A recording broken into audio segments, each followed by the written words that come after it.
Greetings, Benjamin J. the Victrola Guy, Canaphonic Records with another in the series. Well, working on these bone recordings.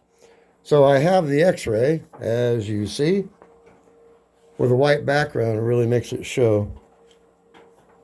So, without further ado, terrible recording, but it is the beginning.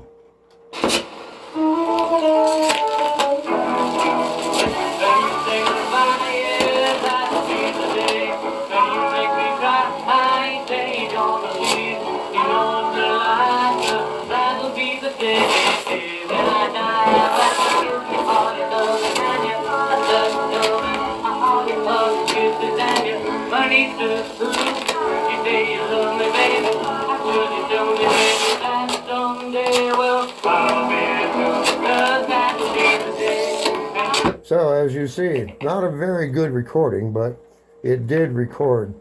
So, a bones recording, my very first one. Started the experiment tonight. We'll see where it goes. It's a interesting project, no doubt. Anyway, I just wanted to do a quick video. As always, if you have any questions, feel free to drop me an email.